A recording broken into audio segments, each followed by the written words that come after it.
Welcome back, or welcome. So I am back yet with another video, and it's not going to be my last video of the year, but it will be my last wrap up of the year. I think it's absolutely crazy the fact that like we're in our last month of the year. Can you imagine that? Or not imagine, can you believe that? I can't. I actually cannot. This year flew by and a couple good things happened in it, a couple bad things happened in it, but that's life. Anyway, back to the video. I'll try to make it as quick as possible, but this month felt very slow for me in a sense that I thought I didn't read nearly as much as I usually do, because I've only read 9 books this month, which I mean is okay. It's average kind of for me. Could have been a better reading month, that's why I want to say. A couple of books I really didn't enjoy, but we'll talk about them now. The first book that I read of the month, which was The Only One Left by Riley Sager. And you know what? I've yet to find a good Riley Sager book. So many, like there were a couple of them that I read, I think. And I just don't understand the hype with his books. I don't get them. I really don't get them. So I gave this one 3.25 stars. I generally thought it was kind of slow for me, and then if you've ever read Verity by Colleen Hoover, this kind of felt like very similar vibe to it, and once they put that vibe into it, I was just like, yeah, there's no way, you know, they're just going to not go this route. They definitely went that route anyway. I like the gothic vibe to it, but other than that, it felt like a copycat version. Really, not too similar, but then that whole vibe, I've already read about that, and I just don't want to read another very similar book to it. And the last 20% of the book is where all the action happens, so I couldn't really raise the rating any higher than 3.25. It just didn't seem like it would be fair, you know, because like 80% of the book I did not enjoy. I love Theoretically by Ali Hazelwood. I enjoyed the book. Now hear me out, I've pretty much read every single Ali Hazelwood book I believe so far. Apart from this one, right? But I enjoy her writing style, I enjoy her vibe, I really enjoy her books. This one was good, but it wasn't my favorite one out of all the ones I've read, and so I did give it 4.25 stars. I think it's pretty good. For everyone else that I've seen, they were like rating the book really high, like 4.5 and upwards. It's fake dating and it's a slow burn, and when I say slow burn, I mean slow burn. It's like action happens around 70% of the book, which is like slow burn. The next book that I read is One of Us is Lying. So there's a TV show actually on this, and I haven't watched it, but I wanted to watch it, and it only made sense the fact that I read the book before I watched it, because I'm not going to watch something and then read a book when I already know. Like, I want to go into it blindly reading it to actually know my feelings about it.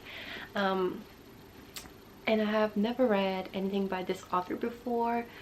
I will say it's a little slow, but it gave me the Pretty Little Liars vibe, so if you love that, you might like this as well. But it's a kind of like murder mystery on these 5 students who went to a detention, and then one of them so happens to die in it, and then so there's these 4 suspects in the room, and you know, you're trying to figure out who did it.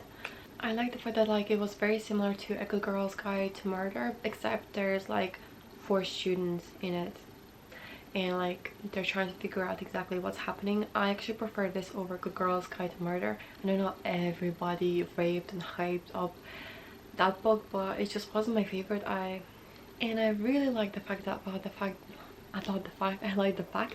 and I really like the fact that Simon, who was the guy who died in it, he was running this kind of like gossip site, all the gossip on all the students and everything. So I think it was like a really nice twist to the story. I'm excited to read the next book in the series, so I did give it 4 stars. Now the next book that I read might be a little bit controversial, but it's You Again. This was actually a book of the month book, and it's funny because I think I was in the minority for this one who actually liked the book, but I think the way that it's written, it's like beautifully written. I gave it 4 stars.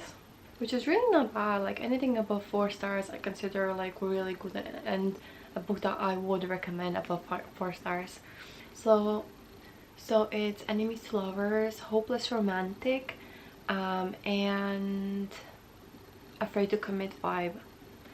Afraid to Commit vibe I always hate in books, to be honest. Like this one kind of was done pretty well, and the romance aspect in this was like really realistic. Like there was no downplaying it in a sense of like it's really two realistic people are falling in love, and it just shows that like it's not two people meeting one another and they fall madly, you know, over heels in love with one another, in the fact that like they're just so madly in love with each other.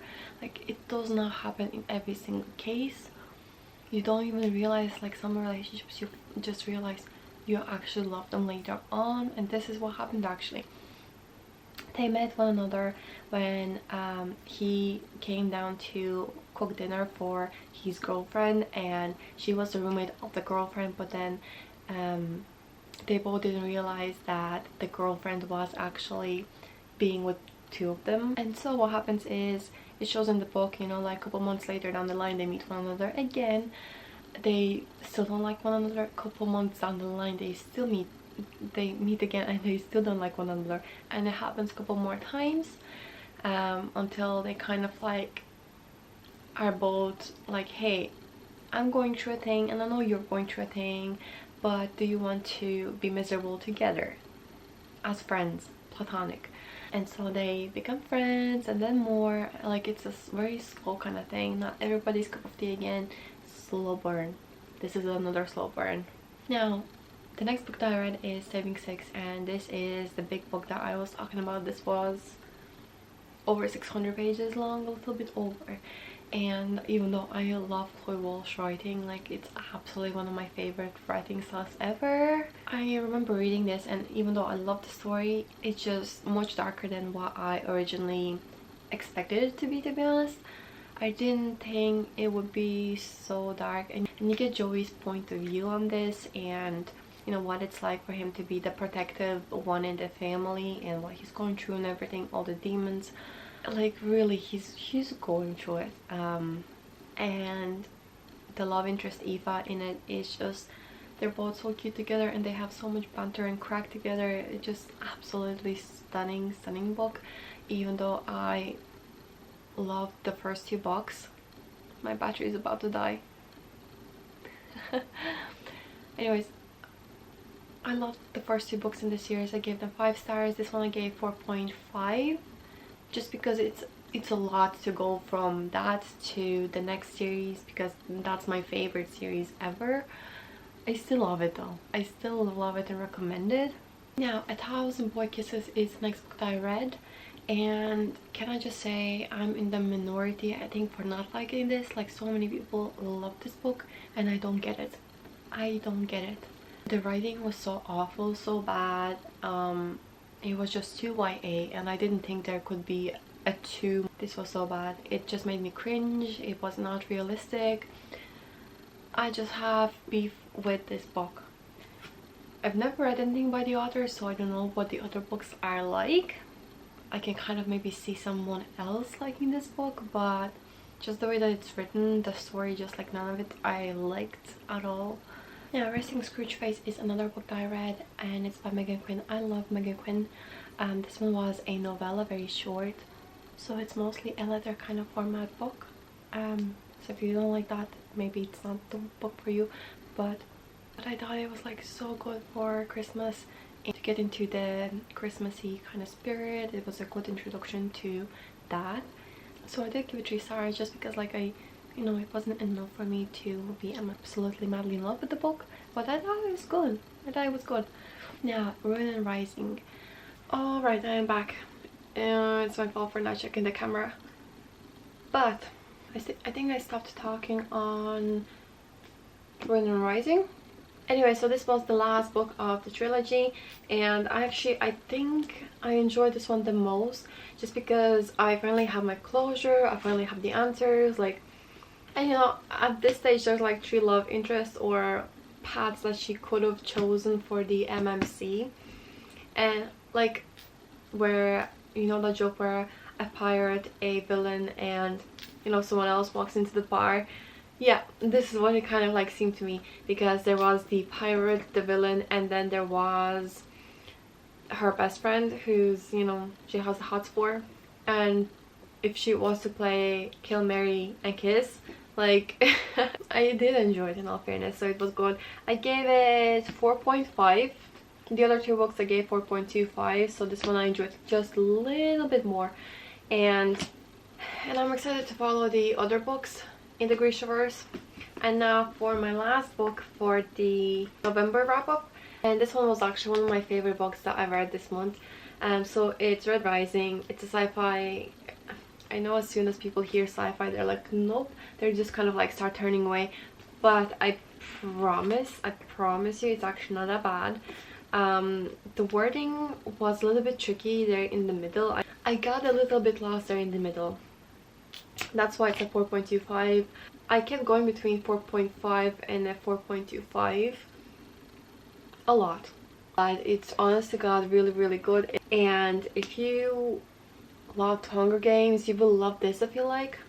Because I went into this blindly, I wasn't sure, you know, I read the word Mars and I was just like, ooh, I'm not sure, is this going to be a book for me? It's based on the male main character whose name is Darrow. Like, the whole society is basically color coded, and the red, which is Darrow, he's in the very bottom of the whole scheme. And so the whole point of the series is of the Red Rising. But yeah, these are all the books I read in November, and let me know down in the comments down below what books should I read, what am I missing out on. And thank you so much for watching, and I'll see you in my next one. Bye!